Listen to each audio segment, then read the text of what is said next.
Valsad civil hospital road પર આખલાઓ બાખડ્યા, વાહન ચાલકોના જીવ અદ્ધર। વલસાડ શહેર અને આસપાસના વિસ્તારોમાં રખડતા પશુઓનો ત્રાસ દિવસે ને દિવસે વધી રહ્યો છે। રખડતા પશુઓના કારણે અવારનવાર અકસ્માતોની ઘટના સામે આવી રહી છે।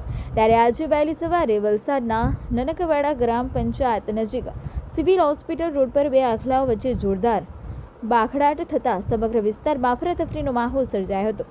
મળતી માહિતી મુજબ સિવિલ હોસ્પિટલ તરફ જતા મુખ્ય માર્ગ પર બે આખલાઓ અચાનક સામસામે આવી ગયા હતા અને બંને વચ્ચે જોરદાર લડાઈ શરૂ થઈ હતી। બંને આખલાઓ એકબીજા પર હુમલો કરતા રસ્તા પર પસાર થતા વાહન ચાલકો અને રાહદારીઓમાં ભયનો માહોલ ફેલાયો હતો।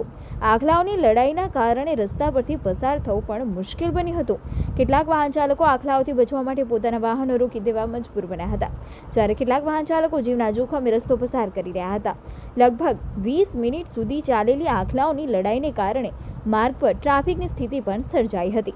આ દરમિયાન નનકવાડા ગ્રામ પંચાયતના સફાઈ કામદારો તેમજ નજીકમાં ચાલી રહેલી કન્સ્ટ્રક્શન સાઇટના શ્રમિકોએ આખલાઓને અલગ કરવા પ્રયાસો કર્યા હતા। આખલાઓને રસ્તા પરથી દૂર કરવા માટે પાઇપો દ્વારા તેમના પર પાણીનો મારો કરવામાં આવ્યો હતો। પાણી છાંટ્યા બાદ આખલાઓને અલગ કરવામાં સફળતા મળી હતી અને ત્યારબાદ માર્ગ પરનો વાહન વ્યવહાર ધીમે ધીમે સામાન્ય બન્યો હતો। સદનસીબે આ સમગ્ર ઘટનામાં કોઈ મોટી જાનહાનિ થઈ નહોતી। જોકે આખલાઓ રસ્તા પર બાખડતા હોવાથી અનેક વાહન ચાલકો અને રાહદારીઓ અકસ્માતનો ભોગ બનતા બચી ગયા હતા।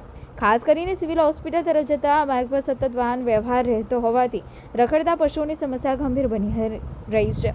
સ્થાનિકોમાં સવાલો એ પણ ઉઠી રહ્યા છે કે રખડતા પશુઓને કારણે અકસ્માત સર્જ્યા બાદ જ તંત્ર હરકતમાં આવશે કે અગાઉથી જ યોગ્ય કાર્યવાહી કરવામાં આવશે।